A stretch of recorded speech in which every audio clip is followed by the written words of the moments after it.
संत रामपाल जी महाराज एक ऐसे महान संत जिन्होंने अपनी सतभक्ति, तत्व ज्ञान, करुणा और सेवा के बल पर समाज में नई मिसाल कायम की है। संत रामपाल जी महाराज की अगुवाई में उनके सभी सतलोक आश्रमों से समाज कल्याण के अद्भुत कार्यों ने समाज को सुनहरे भविष्य की एक नई उम्मीद दिखाई है। संत रामपाल जी महाराज से नाम दीक्षा लेने के बाद लाखों लोगों की लाइलाज बीमारियां जैसे कैंसर, एड्स आदि ठीक हुई। संत जी के ज्ञान से प्रेरित होकर उनके अनुयायियों ने लाखों यूनिट रक्तदान किया। संत जी ने लाखों बहन बेटियों का दहेज मुक्त विवाह करवाया।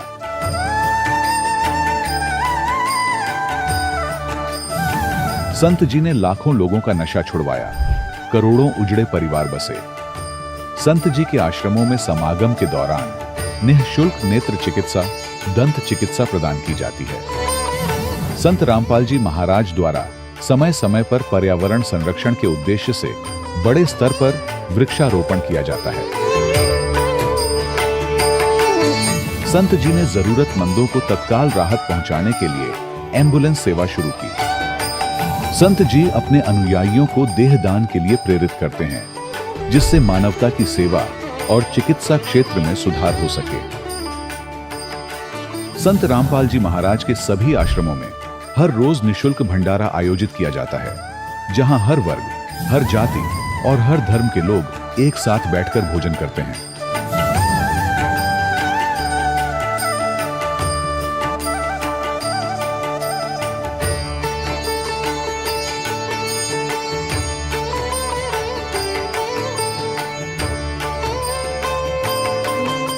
संत रामपाल जी महाराज की अन्नपूर्णा मुहिम ने गरीब और बेसहारा लोगों के जीवन में एक नई ऊर्जा और उम्मीद को जन्म दिया है। घर घर खाद्य सामग्री और जरूरी मदद पहुंचाकर संत रामपाल जी महाराज ने लोगों को दुख और मजबूरी से लड़ने की ताकत प्रदान की है।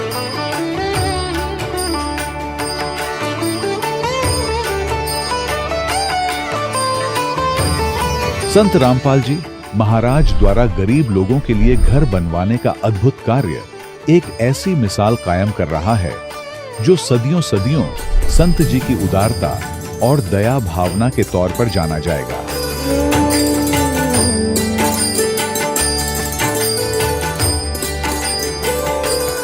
संत रामपाल जी महाराज के आश्रम में हजारों बुजुर्गों को सम्मान और प्यार के साथ जीवन जीने का अवसर मिलता है। उनके खाने, रहने और स्वास्थ्य की पूरी जिम्मेदारी संत रामपाल जी महाराज उठाते हैं। अनाथ बच्चों के लिए संत रामपाल जी महाराज के सभी आश्रम किसी वरदान से कम नहीं। यहाँ उन्हें शिक्षा, संस्कार और भविष्य के लिए बेहतर अवसर प्रदान किए जाते हैं। चाहे बाढ़ हो, भूकंप या महामारी, संत रामपाल जी महाराज और उनके अनुयायी हमेशा ही जरूरतमंदों के लिए सबसे आगे खड़े रहते हैं। कोविड महामारी के दौरान संत रामपाल जी महाराज के आश्रमों से करोड़ों लोगों के लिए भोजन, दवाइयां और जीवन रक्षक सामग्रियां उपलब्ध कराई गई। चाहे गरीब की मदद हो या किसी शोषित और पीड़ित वर्ग के हक और सम्मान की लड़ाई, संत रामपाल जी महाराज ने हमेशा ही उनकी दबी आवाज को सरकारों तक पहुंचाया है और उन्हें उचित न्याय दिलवाने में अहम भूमिका अदा की है। समाज में आध्यात्मिक और सामाजिक मूल्यों के प्रति जागरूकता लाने में संत रामपाल जी महाराज हर कदम पर मानवता के सच्चे सेवक साबित हुए हैं। संत रामपाल जी महाराज का जीवन हमें सिखाता है कि सच्ची सेवा वही है जो निस्वार्थ भाव से की जाए। आइए हम भी इस महान सेवा के कार्य में इस महान संत से जुड़ें और संत रामपाल जी महाराज से नाम दीक्षा लेकर अपने जीवन को धन्य बनाएं।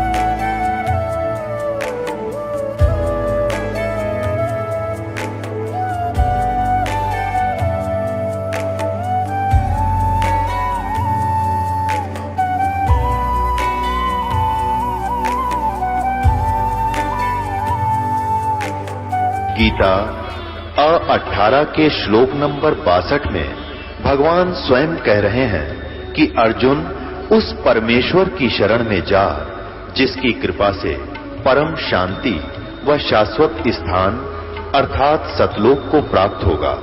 वो परमेश्वर कौन है, कहां है, कैसा है, जानने के लिए कृपया अवश्य सुनिए जगत गुरु तत्वदर्शी संत रामपाल जी महाराज के अमृत वचन। सत साहिब दर्शकों, कहते हैं कि तकदीर बदलना आसान नहीं होता, लेकिन आज हम आपके सामने एक ऐसी कहानी लेकर आए हैं जो इस धारणा को चुनौती देती है।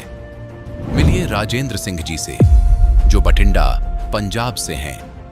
पहले ये मेहंदीपुर बालाजी की भक्ति करते थे, लेकिन जीवन में अशांति और प्रेत बाधाओं का सामना करना पड़ा। कई साधनाओं के बावजूद इनकी समस्याएं खत्म नहीं हुईं, बल्कि बढ़ती ही गईं। फिर एक दिन संत रामपाल जी महाराज के एक शिष्य ने इन्हें ज्ञान गंगा पुस्तक दी। इस पुस्तक ने उनके जीवन में प्रकाश फैलाया और उन्हें सच्चे भक्ति मार्ग की ओर आकर्षित किया। 10 अगस्त 2014 को जब इन्होंने संत रामपाल जी महाराज जी की शरण ली, तब इनके जीवन में एक नया सवेरा हुआ। संत जी के आशीर्वाद और ज्ञान से इनके जीवन की सभी समस्याएं दूर हो गईं।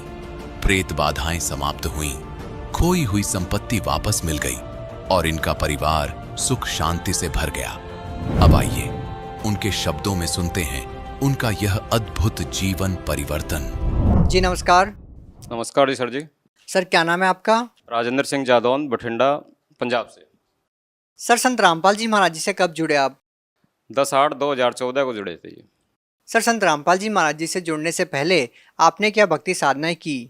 सर 1997 से जब से वैवाहिक जीवन प्रारंभ किया था, तब से और 2014 तक हमारे घर में प्रेत बाधाएं थी और बालाजी की भक्ति किया करते थे, मेहंदीपुर बालाजी की। मेहंदीपुर बालाजी में ही बच्चों का मुंडन करवाया और प्रेत स्वयं घर में आके बोला करता था, और वो प्रेत को बोलते बोलते उसका तांत्रिकों से निवारण करवाया पर हो नहीं पाया। और उसके बाद में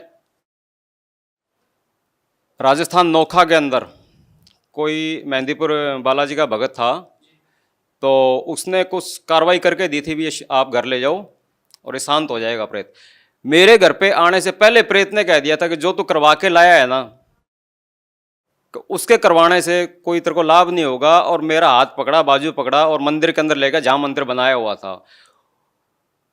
और उस प्रेत ने अपनी छाती पे जो बालाजी का स्वरूप था, मेहंदीपुर बालाजी का, तोड़ के फेंक दिया था। कहता जिसकी तू भक्ति कर रहा है ना, मैं इससे भी तकड़ा हूं। उस दिन मेरे को यह पता लगा कि इस संसार के अंदर इन देवी देवताओं से कोई ऊपर शक्ति है, या तो शैतान है या कोई और है परमात्मा। सर पहले क्या क्या भक्ति साधनाएं आपने की? इससे पहले हमने हनुमानगढ़ संगरिया में मुसलमानों के जो अपने पीर खाने होते हैं वहाँ भी गए थे, और वहाँ भी कोई लाभ नहीं हुआ। पैसे देते गए लेकिन लाभ नहीं हुआ। मोड़ मंडी पंजाब में यहाँ भी गए थे, वहाँ भी कोई लाभ नहीं हुआ। उत्तर प्रदेश सिकंदराबाद में भी गए, वहाँ भी कोई लाभ नहीं हुआ। सर जब आप पहले ही इतनी सारी भक्ति साधनाएं कर रहे थे, तो फिर आप संत रामपाल जी महाराज जी की शरण में क्यों गए? क्या ऐसा कारण बना कि आपको संत रामपाल जी महाराज जी की शरण ग्रहण करनी पड़ी? सर जी, इससे पहले हमें संत रामपाल जी के नाम का भी नहीं पता था। संत रामपाल जी के शिष्य एक दिन कॉलोनी में आए और दरवाज़ा खटकाया। सुबह का 8 बजे का टाइम था। उनका नाम था विपन जी। तो उन्होंने ज्ञान गंगा बुक दी। उसमें झगड़ा हो रहा था हमारे घर के अंदर। तो हमने कहा बाबाओं के चक्कर में हम बर्बाद हैं, हम विश्वास नहीं करते। वो बोले सर जी लो, ये 10 रुपये ज्ञान गंगा बुक है। तो मैंने कहा चलो कोई आया होगा, दे देते हैं 10 रुपये। 10 रुपये दे के और ज्ञान गंगा बुक मैंने बेड पे रख दी और मैं गाड़ी लेकर गुजरात चला गया। जब मैं गुजरात से वापस आया 10 दिन के अंदर, तो हमारी जो पत्नी है हमारी, उसने ज्ञान गंगा को बुक को कंप्लीट पढ़ दिया और शास्त्रों से मिलान भी कर दिया। मिलान करने के बाद में तो आशाराम जी की भक्ति हुआ करती थी हमारे 2007 से 14 तक, 7 साल तक। इसी दौरान तो उन्होंने ये कहा कि जितना भी उनका अनुभव था किताब का, बुक का मिलान किया, तो सारा मटेरियल उन्होंने जल प्रवाह कर दिया और बोले ये है हमारी असली भक्ति। जो हम कर रहे थे वो सही भक्ति नहीं थी। तो 10/8/14 को हमने सतलोक आश्रम गए और वहाँ दीक्षा ले ली। सर जैसे कि आपने आसाराम बापू का जिक्र किया, उसके बाद आप संत रामपाल जी महाराज जी की शरण में आए, तो सर दोनों संतों के अंदर आपको क्या भिन्नता नजर आई और क्यों आपको ऐसा लगा कि संत आसाराम जी द्वारा दी गई भक्ति सही नहीं है? आसाराम बापू की भक्ति यूँ सही नहीं थी कि मेरी गाड़ी के 3 एक्सीडेंट हुए थे और उसमें मेरे पास 176 गज जमीन थी, जो कि एक 30 फुट रोड और एक 26 फुट रोड पे, मेन रोड पे मकान था। 2 किस्तों में मेरे को बेचना पड़ा। वो कर्जा इतना चढ़ गया कि जमीन बेचने के बाद में भी 7 लाख रुपए कर्जा रहा 3 एक्सीडेंट के अंदर, तो बर्बाद हो गया। उसके बाद में किराए पे चला गया। लेकिन ज्ञान गंगा जब बुक आई, बुक आने के बाद में दीक्षा ली, तो दीक्षा मैंने क्यों ली, इस विषय से ली कि मैंने कोई गुरु नहीं बनाए अपने लिए लाइफ में। हमारी भक्तिमती धार्मिक थी, हमारी पत्नी जो है धार्मिक थी, तो मैंने कहा भाई चलो ये जो शक्ति है, ये जो ज्ञान है, इससे अति उत्तम होगा, क्योंकि गुरु कोई भी नहीं छोड़ के राजी है, चाहे वो असली हो या नकली हो, जो भी हो। संत रामपाल जी का जो ज्ञान था वो हमारे धर्मशास्त्रों के अनुसार है, और जो आशाराम बापू का जो प्रचार जो कर रहे थे वो लोकवेद के आधार पे कर रहे थे, उसका कोई प्रमाणित नहीं था, अपने इसमें शास्त्रों के अंदर कोई प्रमाण नहीं था। सर, जैसा कि आपने बताया कि संत रामपाल जी महाराज आपको प्रमाणित ज्ञान दे रहे थे और शास्त्र विधि अनुसार आपको भक्ति दी, तो सर हम आपसे ये जानना चाहते हैं कि संत रामपाल जी महाराज द्वारा दी गई साधना को करने के बाद आपको क्या लाभ मिले? जमीन और प्लस 2 मंजिल मकान बना लिया है मैंने संत रामपाल जी से जुड़ने के बाद में। पहला लाभ तो ये हुआ। अच्छा, बच्चों की 3 साल पहले मैंने रमैनी की थी। रमैनी क्या होती है इस विषय में हम नहीं जानते बिल्कुल भी। संत रामपाल जी ने ही बताया कि ये संतों की भाषा में रमैनी विवाह को बोलते हैं, और उसके बाद में आज तक घर में सुख शांति है और कोई भूत प्रेत बाधा नहीं है। दूसरा लाभ ये हुआ कि मुक्तसर से जलालाबाद हाईवे के अंदर मेरी गाड़ी पकड़ी गई थी 26 जुलाई 2018। जैसे मेरी गाड़ी पकड़ी गई, मेरी गाड़ी के कंप्लीट कागज चालान में गंगानगर थे आरटीओ के पास। तो मैंने कहा परमात्मा, अब मैं शायद ही पहुंच पाऊंगा आपके प्रकट दिवस पे। तो एकदम आवाज आई कि गाड़ी वाले का सिफारिश आ गई है। मैंने कहा यहाँ जंगल में किसकी आवाज आ रही है? तो संत रामपाल जी स्वयं स्कूटर पे आए और सीधा आरटीओ के पास गए। उससे 1 मिनट बात की, तब तक गनमैन मेरे पास आ चुका था कि भाई क्या लोड है। मैंने कहा जी कॉटन लोड है, हरियाणा से आ रहे हैं, पंजाब जा रहे हैं। कहता भाई कागज और गाड़ी के कागज और इसके डॉक्यूमेंट्स क्या नाम है माल के लेके वाप आ जा भी फटाफट, चालान काटना है तेरा। तो मैं ये देख रहा था संत रामपाल जी स्वयं आए, आरटीओ से 1 मिनट बात की, और उतनी देर में बस पास 2 गाड़ियां बीच में थी, तीसरी गाड़ी आरटीओ की खड़ी थी। तो मेरे पास आ गए, तो मैं अभी सीट पे बैठा। मैंने कहा ये कैसे हो रहा है? इसको देखने के बाद में मेरा दिमाग काम करना ही बंद कर दिया था, रुक गया था। मैंने कहा ऐसे कैसे हो सकता है? तो उसके बाद आके परमात्मा ने, संत रामपाल जी ने बोला उससे गनमैन से, भी जाने दे रहे गाड़ी को, क्यों रोक रखा है इसको, बात हो गई है। और इतनी कहने के बाद में मैं अभी सीट पे बैठा हूँ, गाड़ी स्टार्ट है, और उसका जो गनमैन है वो नीचे खड़ा है मेरे बगल में, कह रहा अभी कागज लेके आ जा। तो वो गनमैन भी कहता है भी वापस चला जाता है आरटीओ की तरफ, और संत रामपाल जी मुक्तसर की साइड में चले जाते हैं अंधेरे में, क्योंकि 4 बजे का वक्त था, अंधेरा था उस समय। तो वहाँ जो गनमैन था वो आरटीओ के पास गया, उससे बात हुई, और बात करके वो बोला भी गाड़ी को जाने दो। सबसे दूसरा लाभ मेरे को ये हुआ। तीसरा ये हुआ कि जो कर्जे के बाद में जो मैंने ज़मीन बना ली, मकान भी बना लिया, तो आज उसमें प्लस 5-7 लाख का प्रॉपर्टी प्लस हो गई है, पहले काम माइनस में थी।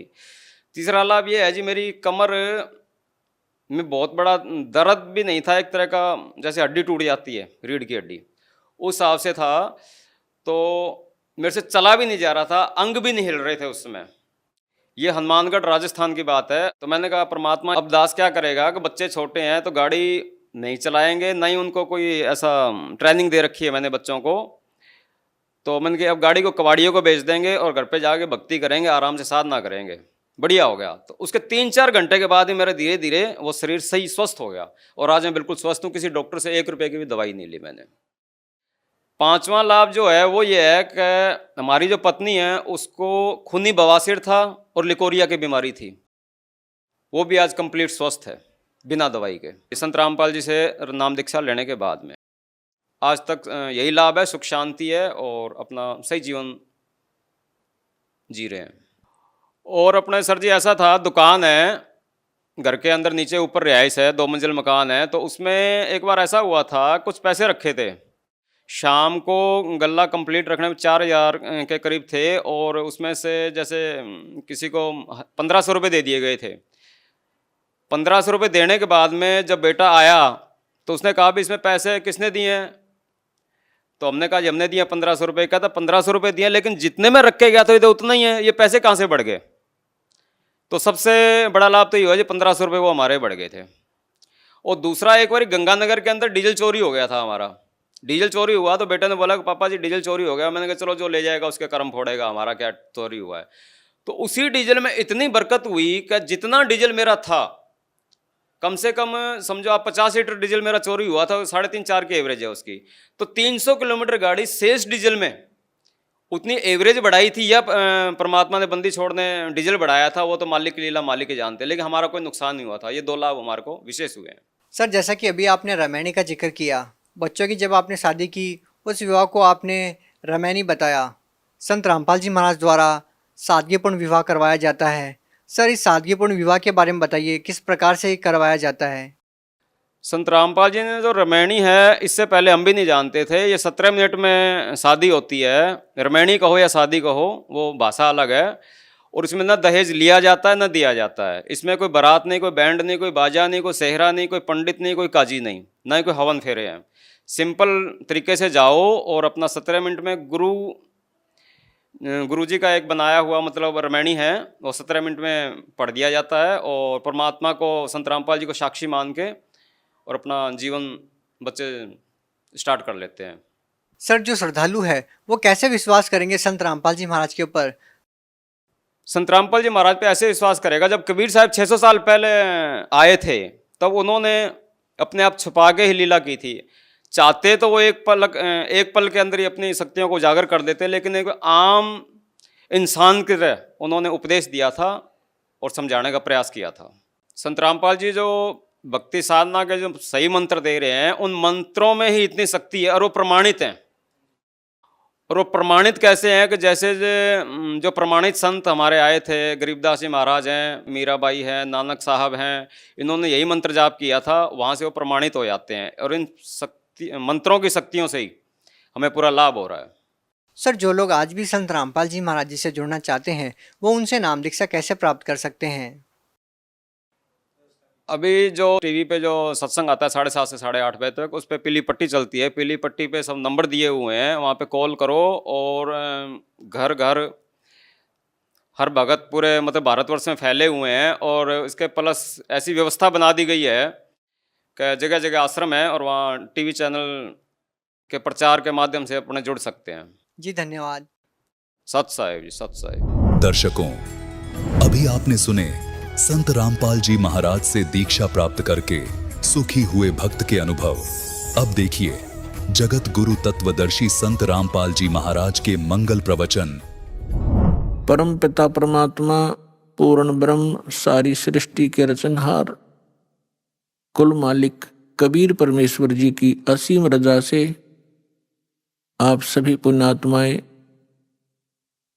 सतलोक आश्रम के अंदर पहुंच पाए।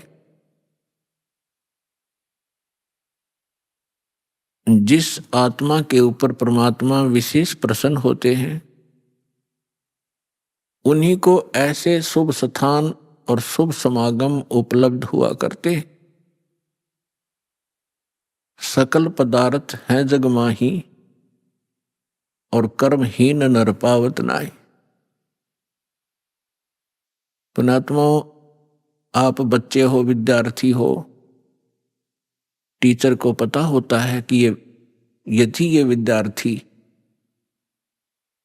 अच्छी तरह शिक्षा ग्रहण करके परीक्षा में सफल हो गए, इनका जीवन बहुत ही उज्जवल होगा, इनका भविष्य, इनको अच्छी नौकरियां मिलेंगी, बड़े सुखी रहेंगे। लेकिन उस समय बच्चों को वो बात नहीं याद रहती कि हम किस लिए पढ़ रहे हैं। और वो अच्छे विद्यार्थी जो होते हैं, टीचर के बताए प्रत्येक क्लास वर्क, होमवर्क को करते ही रहते हैं, तो सफल हो ही जाते हैं। फिर उनको वो वस्तु प्राप्त स्वाभाविक हो जाती है। आप वो विद्यार्थी हैं जिनको जन्म और मरण के रोग से छुटकारा पाने का और सतलोक के अंदर जाकर के वो स्थायी सुख प्राप्त करने का शुभ अवसर प्राप्त हुआ है। इसमें यदि आप उन विद्यार्थियों की तरह लगन से इन सभी क्रियाओं को करते हुए संसार छोड़कर चले गए तो आपको वो स्थान प्राप्त होगा जो आज तक हजारों वर्षों तक ऋषि महर्षि प्रयत्न करके निष्फल रहे। तो आप कितने पुण्यकर्मी हो, आप कितनी पुण्यात्मा हैं। लाल की कीमत का लाल को ज्ञान नहीं होता, जौहरी बताया करता है। ये दास जौहरी है, आप उस परम पिता के लाल हो। आपको मालूम नहीं, इस दास को मालूम है। आपके लिए वो परमात्मा कितने भटक रहे हैं। आपने काल की भांग पी रखी है। आप जी को केवल यहाँ के संसारिक सुख दिखाई देते हैं। आपके भविष्य में आगे नेक्स्ट जीवन में क्या होगा, इससे आप बिल्कुल अनभिज्ञ हैं। परमात्मा कहते हैं गोता मारूं स्वर्ग में, जा बैठूं पाताल, और गरीब दास ढूंढता फिरूं अपने हीरे मोती लाल। आप कहां से आए हैं, ये ना तो आपके बस की बात। यहां आना केवल परमात्मा ही आपको यहां लाता है। पहले तो आप तक संदेश भेजा, ऐसा अनमोल ज्ञान किसी भी माध्यम से, किसी भक्त के माध्यम से, किसी बुक के माध्यम से, या किसी टीवी चैनल के माध्यम से, और फिर आपको प्रबल प्रेरणा की उस परम पिता ने, और फिर आपकी व्यवस्था की। यहां तक आने में कोई मध्य प्रदेश से आ रहे हैं, कोई उत्तर प्रदेश से आ रहे हैं, कोई महाराष्ट्र से, कोई उड़ीसा से। पुण्यात्माओं, आज हम इतने लेजी मैन हो चुके हैं, हम अपने पड़ोसी घर में भी नहीं जाएं, जो सोचे फिर मिलेंगे मित्र को, और आप इतने दूर यहां आ गए। कहते करे करावे साईया मन में लहर उठा, दादू सदर जीव के वो आप बगल हो जाए। तो आपके ऊपर कितनी रजा है, सोच भी नहीं सकते। इतनी दूर आना, ट्रेनों के अंदर कितनी कठिनाई होती, लेकिन आपके पिछले पुण्य इतने प्रबल हैं कि आपको वहां रुकने नहीं देते। और पिछले ही तप से होते हैं पूर्ण हंस मुराद। पिछले संस्कार आपके साथ हैं। आप किसी समय परमात्मा कबीर जी के साथ रहे हो, जब भगवान धरती पर आए हुए थे। उस समय आप अशिक्षित थे, आप परमात्मा को परमात्मा नहीं मान सके, लेकिन परमात्मा से प्राप्त उन साधनाओं को करते रहे। मोक्ष प्राप्ति नहीं कर सके, लेकिन आपको परमात्मा ने इतना पुण्य युक्त कर दिया उस समय। सन 1398 से सन 1518 तक 120 वर्ष परमेश्वर कबीर जी इस पृथ्वी पर ज्ञान बांटते रहे। एक औपचारिकता जुलाहे का काम भी करते रहे। वहां जुलाहे का काम कर रहे हैं, हजारों जगह प्रकट होकर अपनी प्यारी आत्माओं को ये सत संदेश भी दे रहे होते थे। तो आपको इतना भक्ति युक्त कर गए उस समय, ताकि आपको मनुष्य जीवन प्राप्त होते रहे। अन्य योनियों से, अन्य प्राणियों के जीवनों से मनुष्य शरीर बहुत ही श्रेष्ठ है, लेकिन भक्ति ठीक ना मिलने से एक दिन इसके पुण्य अक्षीण होकर फिर ये पुण्य 84 लाख योनियों में चला जाता है। अब परमात्मा ने आपको इतना भक्ति युक्त कर दिया कि आपके मनुष्य जीवन होते हुए आ रहे, तभी तो आपके अंदर प्रेरणा है परमात्मा की। यदि जो प्राणी 2 प्रकार से मानव शरीर प्राप्त होता है, एक तो विधान है परमेश्वर का, इस काल को बनाकर दे रखा है, और काल की मजबूरी बना रखी है कि इसने मानव शरीर एक आपको देना ही पड़ता है, क्योंकि इसने 1 लाख मानव शरीरधारी प्राणियों के शरीर से निकले हुए गंध को खाने का एक श्राप लगा हुआ है इसकी गलती से। 2 प्रकार से मानव शरीर प्राप्त होता है, एक तो टर्न वाइज यानी परंपरागत प्राप्त होता है। 84 लाख प्रकार के इन शरीरों में कुत्ते, गधे, मक्खी, मच्छर, पशु पक्षियों के जीवनों को भोगते हुए एक मानव शरीर प्राप्त होता है। तो जो ऐसे प्राप्त मानव शरीर प्राणी है तो वो भी अच्छी किस्मत, जो क्योंकि पीक प्राइम टाइम में जन्मा है, लेकिन उसके अंदर भक्ति की कसक नहीं होती। 100 बार कहने से भी उसकी आत्मा प्रेरित नहीं होती। और दूसरी प्रकार का जन्म ऐसे होता है जो पीछे भी मनुष्य थे, आज भी मनुष्य जीवन प्राप्त हुआ है, मानव स्त्री या पुरुष का, तो उनके अंदर पूर्व संस्कार से वो भक्ति की कसक बनी ही रहती है। और जिस कारण से वो भक्ति भगवान के बिना टिक नहीं सकते, चाहे कहीं पहाड़ पर जाना पड़े देखा देखी, चाहे कोई मंदिर में आस्था बनानी पड़े या कोई व्रत रख के अपनी संतुष्टि करनी पड़े, वो टिक नहीं सकते क्योंकि वो पिछले संस्कारी प्राणी है। तो परमात्मा ने आपको 600 वर्ष पहले आप पर मेहर की थी। 64 लाख शिष्य कबीर भगवान के एक धानक जो लाए के एक झोंपड़ी में बैठे व्यक्ति के 64 लाख शिष्य हुए थे। तो विचार करके देखो पुण्यात्माओं, जिसको हम एक कवि समझकर उसकी फाइल को बंद करके बैठ गए थे कि वो तो एक कवि था, संत भी नहीं मानते थे, हम केवल एक कवि मानते थे, क्योंकि हम अपने पाठ्यक्रम की पुस्तकों में उनके दोहे पढ़ा करते थे और कवि की संज्ञा में लेकर ही, कवि की श्रेणी में ही उनको गिना जाता था। अन्य कितने कवि हुए हैं, उनके पैरेलल उनके नाम लिखे जाते थे। किसी का कोई शिष्य हुआ, ये भगवान थे।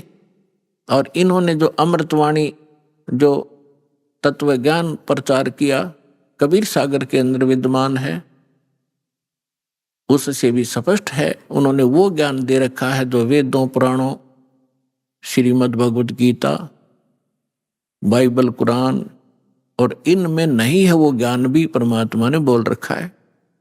तो वो परमात्मा थे, ओनली कवि नहीं थे।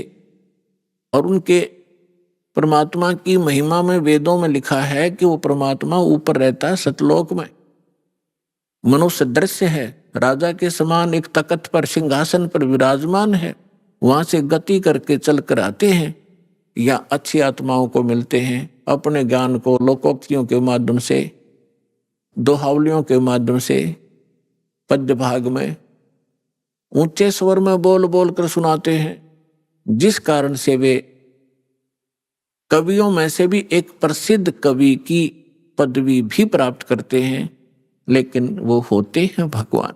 ये वेदों में लिखा है। और कवियों जैसा आचरण करते हुए घूमते फिरते हैं, जगह जगह जाते हैं।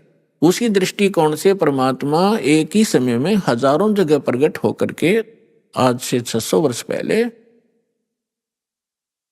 आप जी को भक्ति युक्त किया करते थे। लेकिन उस समय 64 लाख से सो जाना, ये एक बहुत बड़े आश्चर्य की बात है, क्योंकि उस समय भारत बहुत विशाल था। पूर्वी और पश्चिमी पाकिस्तान, अफगानिस्तान, बलोचिस्तान, इराक, ईरान, गजनी, ये सभी यहाँ तक भारत था। और उस समय कुल मिलाकर के भारतवर्ष की सारे की 4 करोड़ आबादी नहीं होगी, और जिसमें से 64 लाख शिष्य बन जाना हिंदू और मुसलमान, क्योंकि परमात्मा ने ऐसे सुख दिए अपनी प्यारी आत्माओं को, ऐसा ज्ञान दिया, तो आश्चर्यचकित रह जाते थे। तो उस समय परमात्मा ने आप जी को इस योग्य कर दिया कि आप 600 वर्ष से आज तक मनुष्य जीवन प्राप्त करते हुए आ रहे हो, 600 वर्ष पूर्व, और जिसमें लगभग आपने 10-15 मनुष्य शरीर प्राप्त कर लिए कंटिन्यू। और यदि आज ये समय आपको ना मिलता और ये भक्ति आपको ना मिलती तो आपका जो लास्ट मनुष्य जीवन था, आप फिर 83 लाख योनियों में चले जाते। इसलिए परमात्मा बड़े दयालु हैं। उनका जो किया हुआ प्रत्येक कार्य वो बहुत ही सफल होता है। उसी के वचन से सब कार्य हो रहा है। अब उसके बाद भगवान को हमने भगवान नहीं समझा, हमने उनको केवल एक कवि समझा। और कुछ दिनों में आपको जब परमात्मा के संग आप रहे, इतने सुख हो गए, आपके दुख दूर हो गए। जब इंसान सुखी होता है इस लोक के अंदर, वो पहला काम ये करता है कि भगवान से दूर होता है, बकवादें ग्रहण करता है। तो जब हम सुखी हो गए, सभी सुख हमें बहुत देता है क्योंकि तो सुख सागर है, तो हमारे मन में दोष उत्पन्न होने लगे। परमात्मा के अंदर भी हमने कुछ गड़बड़ निकालने लगे। तो परमात्मा कबीर जी ने एक लीला की थी, एक परीक्षा ली थी हमारी, हम फेल हो गए और हम यहीं रह गए। अब काल ने कैसा जुल्म किया, किसी को कहीं पटक दिया, किसी को हरियाणा में, किसी को राजस्थान में, किसी को मध्य प्रदेश में, किसी को उड़ीसा में, भाषा भी ना समझ में आवे, किसी को नाइजीरिया में, किसी को अमेरिका अफ्रीका में।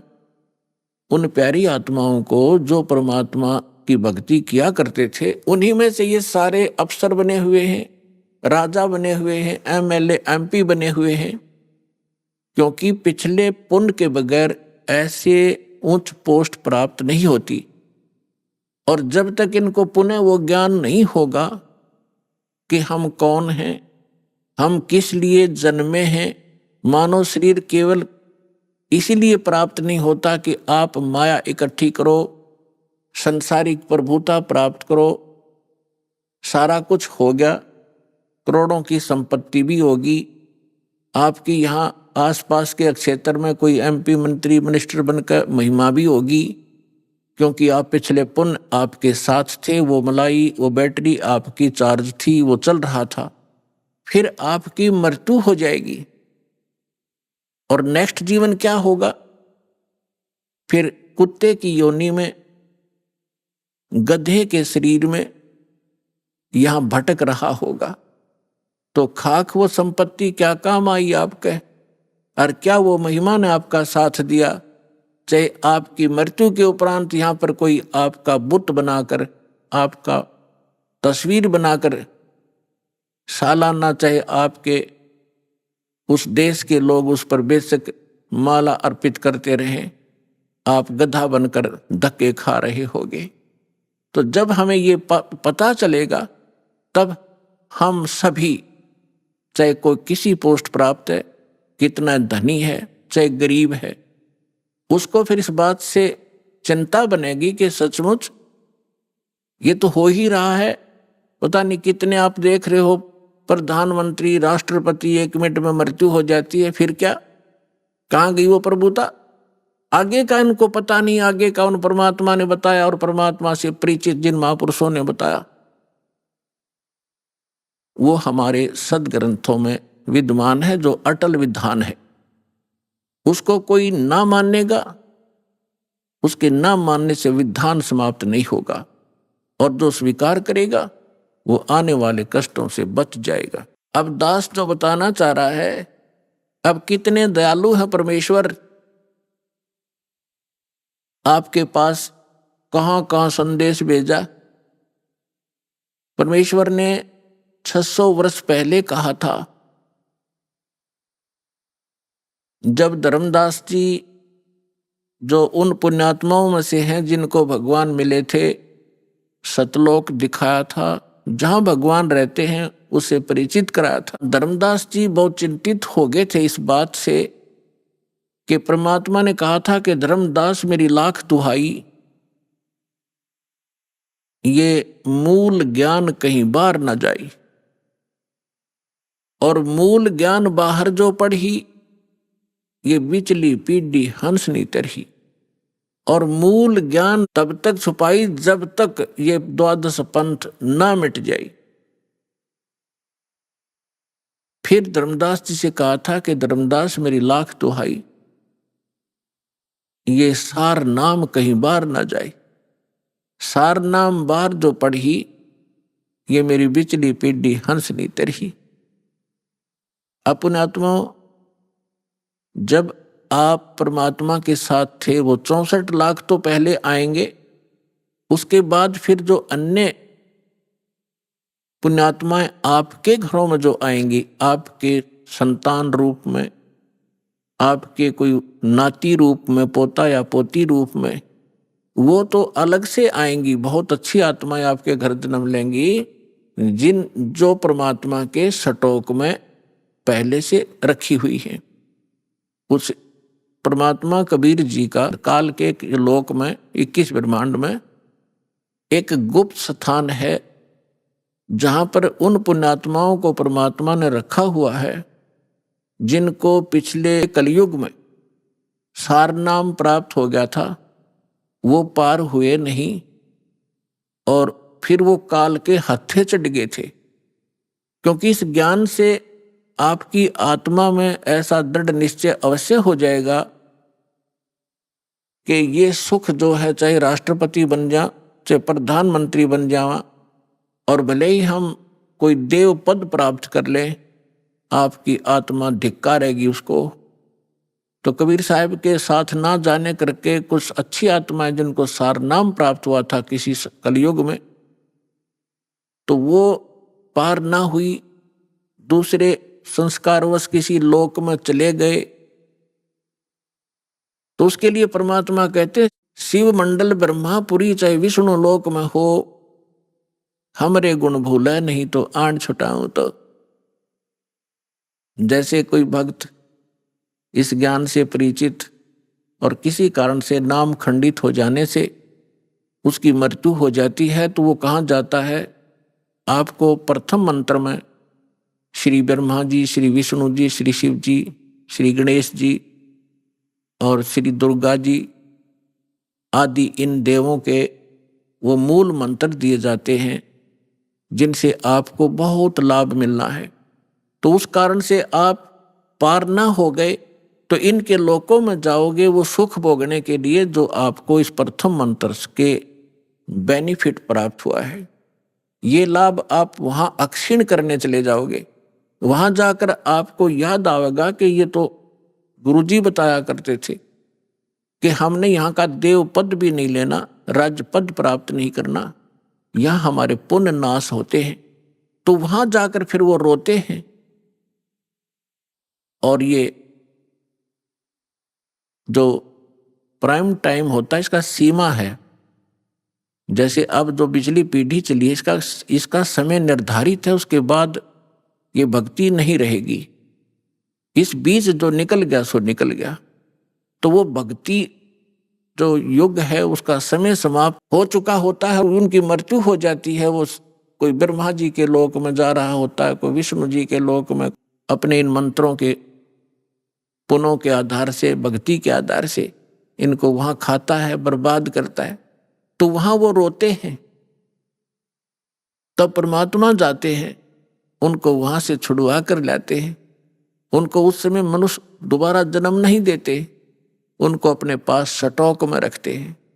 उनके ऊपर इतना रहम हो जाता है कि अब उनका जन्म आपके घरों में होगा, आपके बेटा बेटी, आपके पोता पोती के रूप में सबके घर वो पुण्यात्माएं आएंगी। उनके संस्कार इतने गजब के होंगे, इतने अच्छे होंगे कि उनको किसी प्रकार का कोई कष्ट नहीं होगा उनके जीवन में। और उनको जन्म से ही मंत्र मिलेंगे, 3 वर्ष के होते ही भक्ति करेंगे और 8 वर्ष का होते उसको सतनाम मिलेगा। और फिर 12 वर्ष के बाद, 13 वर्ष के बाद सारनाम प्राप्त होगा। अब के वो मोक्ष प्राप्त कर जाएंगे। आप भी करोगे, क्योंकि ये भक्ति युग प्रारंभ हुआ है। और या तो इसी जन्म में पार हो जाओगे, देखो कोशिश करना कि इसी जन्म में पार हो, फिर तो फिर ही होता है। नेक्स्ट लाइफ का, नेक्स्ट जीवन की सपने में भी इच्छा मत रखना। फिर भी किसी कारण से पैर फिसल जाता है तो वो फिर तुरंत ही मनुष्य जीवन प्राप्त करके तुरंत ही भक्ति पर लग जाता है। अपने आत्मा देखो, आप भक्ति और इस अध्यात्म मार्ग से परिचित नहीं है, अब जैसे यहाँ कितने दुखी भक्त आते हैं, रोगी आते हैं, सब जगह जवाब मिल जाता है, वो यहाँ लेकर आते हैं, हमारे भक्त उनको समझाते हैं कि चलो आप वहाँ ठीक हो जाओगे। तो वो केवल ठीक होने के उद्देश्य से जो आते हैं और वो ये सोचते रहते हैं कि हम ठीक हो जाएं, बस इतना ही हमें चाहिए, तो उनको परमात्मा राहत शीघ्र नहीं देगा। आप ये उद्देश्य लेकर आओ, इस ज्ञान को समझाओ, जिसको भी आप लाते हो अच्छी बात है, ज्ञान समझाओ और ज्ञान समझा के फिर उनको नाम दिलाओ, फिर परमात्मा तुरंत हाथ पकड़ लेता है। और यदि ऐसे ले आते हैं और वो इस उद्देश्य से आते हैं, बुरी बात नहीं है, अच्छा है। यदि वो व्यक्ति नाम, क्योंकि नाम तो हम देंगे ही देंगे, समाधान तो बाद होगा, तो पहले मंत्र दे देंगे। अब नाम जिसने मिल गया और अंतिम सांस गिरना, मरना तो उसने था ही, इस मंत्र को एक बार पूरा बोल दे, सुन ले, वहां पर ना बोल सके और मृत्यु हो जा तो भी उसको मनुष्य जीवन मिलेगा, उसमें बीज भक्ति का बूगा।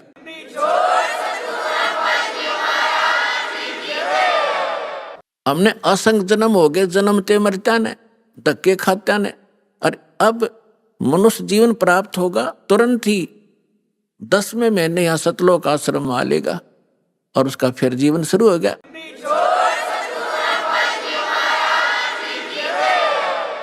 ये शरीर तो ऐसा है, आप सदग्रंथों से अपरिचित हैं, अध्यात्म मार्ग से अपरिचित हैं। जैसे एक व्यक्ति का कपड़ा किसी दुर्घटना से खराब हो गया, पाट गया या वैसे कंडम हो गया, उसने आप उतार के फेंक देता है, नया पहन ले, नया तो और अच्छा ही होता है। तो ऐसे ये पुराना चोला किसी कारण से डिफेक्टिव हो गया, अगर आप भक्ति ढंग से करोगे तो इसको ठीक कर देगा परमात्मा, क्योंकि यह माटी उसी ने चला रखी है, उसी ने मिट्टी से इसको कितनी अच्छा बना रखा है, उसके हाथ में है। या लाखों लोग ठीक हो गए, कैंसर कतीनों टपकते आवे थे खून उनके, और 10वें दिन उनके घाव भर गए, जिसने सच्ची दल से परमात्मा को चाहा और भक्ति करी।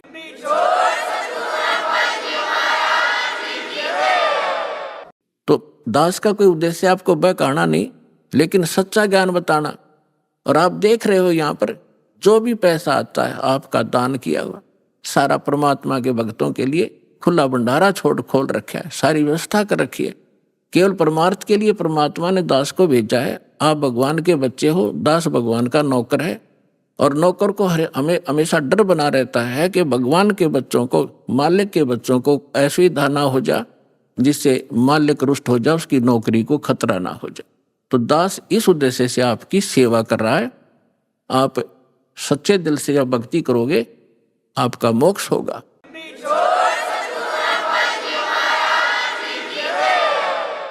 जो प्रसंग चल रहा था कि 64 लाख तो वो आएंगे, उन 64 लाख के घर वो भक्त आएंगे जो परमात्मा के रिजर्व बैंक में रखे हैं आत्माएं। और उसके बाद जो अन्य भी जन्म ले रहे हैं, अरबों प्राणी है मनुष्य जीवन में, तो उनके लिए कैसा होगा कि जैसे एक बार आपको कथा सुना रखी है कई बार दास ने, ये कागभूषण जी एक बहुत बड़े महापुरुष माने जाते हैं, अपने पुराणों में कथा आती है।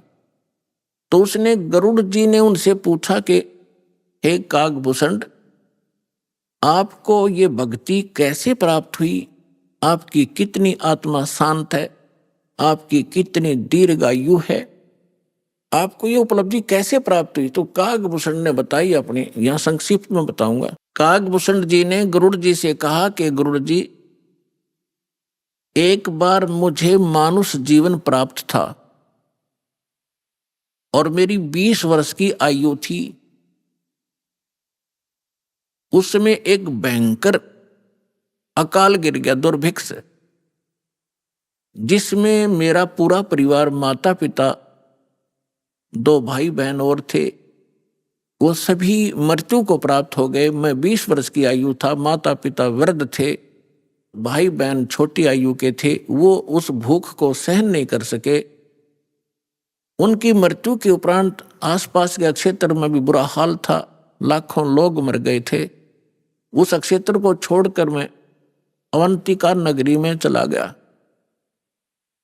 वहां दुर्भिक्ष नहीं था, पेट भर रोटी खाई, भोजन पाया। लेकिन मेरी आत्मा में एक ऐसी प्रेरणा हुई, दुख हुआ कि ये क्या जीवन है, मेरे पिताजी का भरा पूरा परिवार उजड़ गया, ये क्या जीवन है, ये कैसा यहाँ लोक है। तो फिर बताता है कि उस जन्म से पहले मैंने असंख्यों जन्म प्राप्त हुए। अब दिव्य दृष्टि खुल जाने के बाद वो अपनी पिछली हिस्ट्री याद आई उसको। जब वो भक्ति पर लगा उसके बाद गरुड़ जी को बता रहा है कि उससे पहले मैंने असंख्यों मानुष जीवन नाश कर दिए थे और मैंने भक्ति कभी करी ही नहीं। अब वो अकाल गिरा, मेरे माता पिता मर गए, भाई मर गए, कुटुंब नाश हुआ। अवंतिका नगरी में एक पंडित जी शिव मंदिर में कथा कर रहा था और कथा के बाद वो भंडारा किया, भोजन करते थे। मैं भोजन खाने के उद्देश्य से उन श्रोताओं में बैठ गया। मैंने कोई सत्संग से कोई लेना देना नहीं था। सभी उठकर चले गए, मैं बैठा रहा। पंडित जी ने पूछा, बेटा क्या बात है? मैंने अपना सारा दुख बताया। उसने मुझे एज ए अपना सन, बेटे की तरह प्यार किया पंडित जी ने, पुजारी ने, और कहा बेटा ये संसार तो दुख का घर है, आप यहाँ रहो, यहाँ भोजन पाओ और बेटा यहाँ मंदिर में सेवा करो, सत्संग सुनो, दीक्षा ले लो। मैंने उसकी सारी बात मान ली, वहाँ सेवा भी करने लग गया, लेकिन दीक्षा वाली बात मेरे समझ में नहीं आई। 6 महीने तक वो कथा सुनाते रहे, मनुष्य जीवन के उद्देश्य को बताते रहे। मेरा कति घर नहीं करी, जू नहीं रहेंगी। मेरे इतने पाप बढ़े हुए थे क्योंकि मेरे अंदर भक्ति कभी बीज पड़ा नहीं था। 6 महीने के बाद मैंने कथा तो सीख ली जो गुरु बताया करते थे। मैं युवा था, गुरु जी वृद्ध हो गए थे। मैं श्रोताओं को गुरु जी की अब्सेंस में, अनुपस्थिति में वो कथाएं सुनाने लग गया। सुरीली आवाज थी, युवा शरीर था।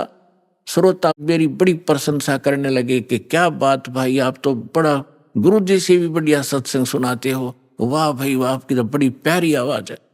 इस जीव को बहुत प्रकार से ये हानि होती है, वो फाउल पॉइंट भी आपके रूबरू किए जाते हैं ताकि आप फिर से गलती ना कर जाओ, इसलिए ये कथाएं सुनाई जाती हैं। अब उन श्रोताओं की प्रशंसा से मेरे अंदर हवा भर गई, मैं अभिमानी हो गया, अहंकार भर गया। एक दिन गुरुजी आए, मंदिर में पूजा के उद्देश्य से बाहर से आए और मैं श्रोताओं के बीच में बैठा था, प्रशंसा सुन रहा था। मैंने गुरुजी को बैठे बैठे ही दर्शन कर लिए, प्रणाम भी नहीं करा, बस यूं देख लिया। जबकि गुरुजी को खड़ा होके मैं खड़ा नहीं हुआ। मान बढ़ाई का मारा कि मेरी बेइज्जती हो जाएगी जब मैं खड़ा हो गया था, क्योंकि प्रशंसक सामने बैठे थे। अब गुरुजी को कोई ध्यान नहीं था, उसको तो कोई मतलब लेना देना ही नहीं होता। नियम बता दिए, जो पालन करेगा सफल होगा, जो तोड़ेगा खंडित करेगा वो दंडित होगा। गुरुजी जाकर मंदिर में अपनी पूजा अर्चना करने लग गए। आकाशवाणी हुई उस मंदिर में और भगवान शिव के पुजारी थे वो पंडित जी। आकाशवाणी हुई, भगवान शिव ने कहा कि रे धुरत, तेरे को 1 लाख वर्ष के लिए नरक में डालूंगा। ये आकाशवाणी सुन ली गुरुजी ने। अभी आपने सुने संत रामपाल जी महाराज के मंगल प्रवचन। आइए अब सुनते हैं संत रामपाल जी महाराज से नाम दीक्षा लेकर सतभक्ति करके अद्भुत लाभ प्राप्त करने वाले अनुयायी के विचार।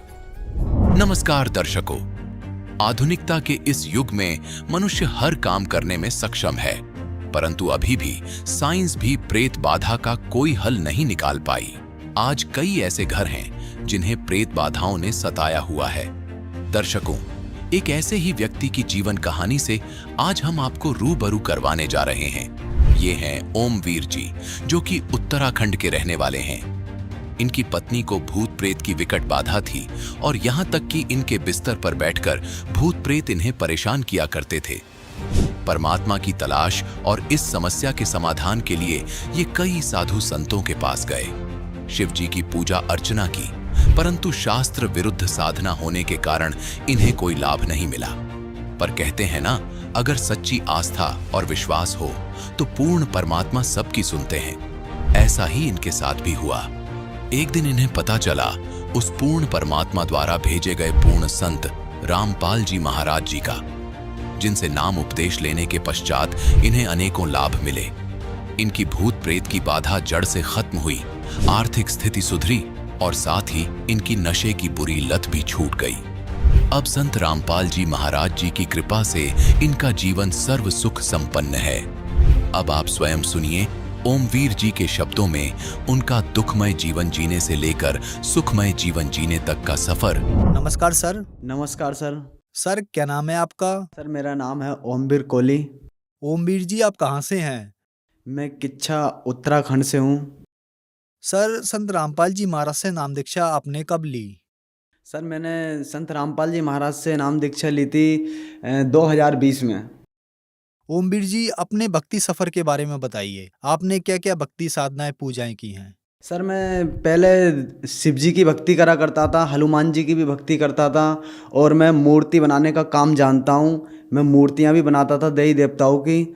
और सर मैंने जो समाज के जो साधु संत होते हैं, बड़ी बड़ी जटा रखाए हुए होते हैं, मैं तो भगवान की तलाश में मैं सोचता भाई इनको ही पता होगा, तो मैं उनके साथ में भी बहुत संगत करी है। नागाओं की, इनके मतलब अखाड़े में भी गया हूँ मैं, वहाँ पे खूब संगत करी है, पर मेरी आत्मा को संतुष्टि नहीं हो रही थी। बस ये लोग नशा ही नशा करते रहते हैं और बाकी कोई परमात्मा के बारे में जिक्र ही नहीं करना चाहते हैं, तो वहाँ मेरी आत्मा को संतुष्टि नहीं मिलती थी।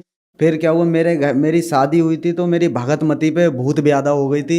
उसमें भी मैं बहुत ही ज़्यादा दिक्कत होती थी मेरे लिए। उनके मैं घर तो काम करके जब आता था, जब उन्हें देखता था तो मुझे फिर कुछ अच्छा नहीं लगता था। उनको देख कर मुझे बहुत टेंशन होती थी और भूत ब्यादा मेरे घर में बहुत ज़्यादा थी। और उनको बीमारी भी थी, मतलब टाइफाइड वगैरह और भी बीमारियां हो जाती थी, तो उससे मैं बहुत परेशान रहता था। मैं सियानों के पास में और डॉक्टरों के पास में जा कर के थक गया था सर। जैसे कि भूत ब्यादा थी मेरे घर में, तो मैं जब घर के अंदर आता था तो मुझे नहीं दिखते थे भूत लोग। वो हमारी घरवाली जो थी उनके लिए सपा बेड पे बैठे हुए वो लोग देखा करते थे और उनके तरफ हंसते थे। उनको कोई कैसा दिखता, कोई कैसा दिखता, वो रो रो करके बताती, मेरे पीछे तो भाग जाती, देखो ये आ रहा है मेरी तरफ, कुछ ऐसे कर रहा है, ऐसे कर रहा है। मैं बहुत परेशान था। मैं शिव जी की भक्ति करता था, फिर मैं घर में आने के बाद धूप बत्ती लगाता था और शिव जी से फिर मतलब कहता था कि शिव जी ऐसे ऐसे मेरे घर में ये दिक्कत हो रही है, ये आप दूर करो, पर कुछ नहीं होता था। वो भूत लोग हंसते थे, बोले कौन है, कोई शिव जी नहीं है जे, वो ऐसे ऐसे करते थे। तो मुझे बड़े, मैं रोने लग जाता। मैं कहता बताओ भगवान भी साथ नहीं दे रहा है और कोई किसी के साथ नहीं दे रहा, घर में भी कोई लोग साथ देना नहीं चाहते थे, क्योंकि भूत से तो सभी डरते हैं कि भाई हमसे नहीं चिपक जाए, तो इसीलिए कोई साथ नहीं देता था। तो मैं अपनी मम्मी को समझाता था, तो मेरी मम्मी को मैंने सब बात बताई, तो मम्मी के ऊपर भी भूत आकर के मुझसे बोलने लगा। बोला तो मैंने कहा बताओ, जिसको मैं बताना चाहता हूँ उसी के ऊपर आकर के जो लोग मेरे लिए ऐसे करते हैं। फिर मैं कहता था तुम मेरे ऊपर भी आकर देखो एक बार, तो बोले तेरे ऊपर ही तो बस नहीं चल रहा है, नहीं तो तेरे पे भी आ जाए हम, पर तेरे ऊपर आ नहीं पा रहे हैं। मैंने कि क्यों नहीं आ पा रहे हैं? बोले तेरी कोई ना कोई तो रक्षा कर ही रहा है। तो ऐसे करके बोलते, तो मुझे इतना एहसास होता था कि परमात्मा का हाथ हमारे सर पे है, पर परमात्मा है कौन ये नहीं पता था। तो एक दिन क्या हुआ, मंदिर में बैठा हुआ था सर, मेरे घर के नज़दीक में ही एक मंदिर है शिव जी का, मैं वहाँ पे बैठा हुआ था, वहाँ सेवा भी बहुत करा करता था मैं। तो उस मंदिर में जब मैं बैठा था तो एक बुजुर्ग थे, वो बोलने लग गया कि आपको जिसकी तलाश है ना वो हरियाणा में आए हुए हैं।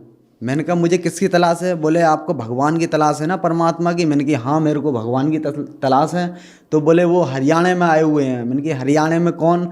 तो बोले संत रामपाल रूप से आए हुए हैं। मैंने कहा अच्छा। तो मैंने मोबाइल में फिर निकाला, बोले मोबाइल में उनका बहुत आ रहा है, तो मैंने मोबाइल में निकाल के देखा संत रामपाल जी महाराज के बारे में। तो उसमें जब देखा तो परमात्मा का, मैंने जब सत्संग देखा संत रामपाल जी महाराज का, तो उसमें वो बताते हैं कि भाई जब तक गुरु ना मिले सांचा तब तक बदलो 10 पाँचा, और गुरु के शरण में आने के बाद में हमारे सभी संकट दूर हो जाने चाहिए। और गुरु के शरण में आकर अगर संकट दूर नहीं होते हैं तो उस गुरु को त्याग देने चाहिए। जैसे एक डॉक्टर के पास हम जाते हैं, अगर उस डॉक्टर के पास हमारी मर्ज सही नहीं हो रही है तो हमें दूसरे डॉक्टर के पास जाने चाहिए। ये नहीं कि उसी की चारपाई पे पड़े होकर के और दम तोड़ देने चाहिए, ऐसा नहीं। तो इसीलिए गुरु भी अगर हमें सही नहीं मिला हुआ तो गुरु चेंज कर देने चाहिए। तो मैंने कहा यार बात तो बड़ी अच्छी कह रहे हैं जी। तो मैं संत रामपाल जी महाराज के सत्संग सुनता रहा। एक दिन क्या हुआ, बारिश हो गई खूब तेज की, और हमारे टीन सेट है मेरे घर में, तो टीन सेट में से पानी टपकने लग गया।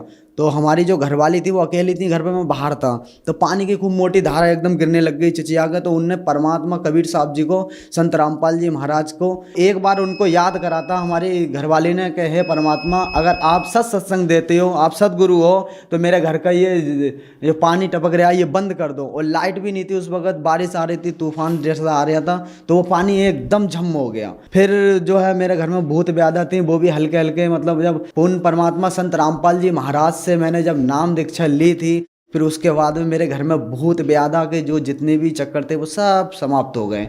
ओमवीर जी, आप बहुत परेशान थे। हम साधु संतों की तलाश इसलिए करते हैं कि हमें लाभ मिले, हमारे दुखों का निवारण हो। तो संत रामपाल जी महाराज को अपना गुरु बनाने के बाद आपके क्या अनुभव रहे?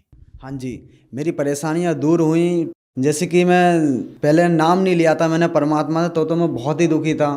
तो अब जब परमात्मा संत रामपाल जी महाराज से मैंने जब नाम दीक्षा ली है, तो मेरे घर में जो भूत ब्यादा थी वो भी सब बंद हो गए। और जो मेरा अस्पताल में बार बार दवाई लेने जाता था, मैं कितना भी कमा लेता था फिर भी दुखी रहता था। जो भी पैसा था मेरा भूत ब्यादा में या फिर डॉक्टरों में चले जाता था। अब वो सब मेरे चक्कर कटने बंद हो गए हैं, और मैं चाहे थोड़ा कमाऊं पर परमात्मा की दया से बढ़िया से आराम से खा रहा हूं और खूब खुशी से रह रहा हूं। संत रामपाल जी महाराज के शरण में जब से आया हूं, जब से मुझे कोई दिक्कत नहीं है और बढ़िया सुख शांति से रह रहा हूं मैं सर पहले नकली जो बाबा लोग हैं, जो साधु लोग, इनके साथ में पहले रहा करता था। मैं तो परमात्मा की चाहत में इनसे चिपका, तो इन्होंने मुझे नशे से लगा दिया। मैं नशे करने लग गया था। मैं बड़ी बड़ी चिल्में खूब भर करके पी जाता था उनके साथ में बैठे बैठे, और खूब मेरी आंखें चढ़ जाती थी, समझ लो। सुबह उठता था तब भी यही चरस पीता था चिल्मों में भर के, और शाम के सोते समय तक, रात के 12 बजे तक ऐसे ही बनाता था, मतलब चिल्में पीते रहता था। और धूने पे बैठ करके एक मंदिर के अंदर धूना जला करके उसमें चाय बनाते थे, कभी भोजन बनाते थे, कभी चिलम बनाते थे, वहाँ बैठ बैठ के पीते थे। मेरे पूरा शरीर सूख चुका था। परमात्मा संत रामपाल जी महाराज के शरण में जब से आया हूँ, मेरे शरीर भी अच्छा हो गया है। और पहले तो गाल वाल सब पिचक गए थे, और बहुत आंखें मेरी लाल सी हो गई थी, और खूब नशेड़ी मतलब लगता था देखने में बहुत ही। संत रामपाल जी महाराज से जैसे ही मैंने नाम लिया है, मेरे सब नशे छूट गए और मैं आज सुख का जीवन बिता रहा हूँ। ओमवीर जी, बड़ी विडंबना है। हम साधु संतों की तलाश इसलिए करते हैं कि हमारे दुख परेशानियां दूर हों, हमें लाभ मिले। लेकिन आप जिन भी साधु संतों के पास गए, संत रामपाल जी महाराज को छोड़कर, उन्होंने आपके दुख तो दूर नहीं किए, बल्कि आपको नशे की लत लगा दी। तो जो दर्शक आज आपको टीवी पर देख रहे हैं और उनको भी ऐसा लगता है कि सभी साधु संत एक जैसे होते हैं, तो उनके लिए आप क्या कहना चाहेंगे? सर, मैं भक्त समाज के लिए ये कहना चाहता हूँ, सभी संसार के लिए यही कहना चाहता हूँ कि जो नकली साधुओं से और नकली गुरुओं से जो लगे हुए हैं, उनसे दूर हटें और संत रामपाल जी महाराज के ज्ञान को समझें। वो क्या ज्ञान देने जा रहे हैं, सभी शास्त्र हमारे क्या गवाही दे रहे हैं। सभी शास्त्र एक परमात्मा की तरफ उंगल उठा रहे हैं। वो परमात्मा कौन है और वो कहाँ रहता है, इसकी जानकारी सदगुरु संत रामपाल जी महाराज सभी शास्त्रों के अनुसार बढ़िया करके समझा रहे हैं। सभी समाज से मैं यही कहना चाहता हूँ कि सतगुरु संत रामपाल जी महाराज की शरण में आएँ और अपना कल्याण कराएं, और ये नकलियों के चक्कर में ना पड़ें जो आपको लूट रहे हैं। अगर आपका भी इन पर विश्वास है तो आप इनसे यही पूछो कि भाई परमात्मा कौन है, कहाँ रहता है, तो ये यही कहते हैं कि निराकार है। ओमवीर जी, संत रामपाल जी महाराज से नाम दीक्षा कैसे ली जा सकती है? सर, संत रामपाल जी महाराज से नाम लेने के लिए हम सत्संग देखते हैं चैनल पे, उसके नीचे एक पट्टी आती है, उस पर नंबर छपे हुए आते हैं, उस पर नंबर पे कॉल मिलाएं और बात करें। वो आपके किसी भी नज़दीकी नाम स्थल केंद्र का नंबर बताएंगे, वहाँ से संपर्क होगा आपका, और फिर उस हिसाब से आप नाम ले सकते हैं और सदगुरु संत रामपाल जी महाराज की शरण में आ सकते हैं। धन्यवाद सर। सत साहिब।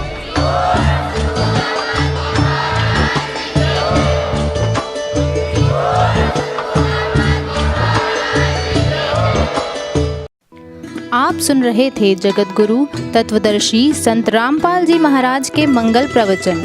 अधिक जानकारी के लिए संपर्क करें।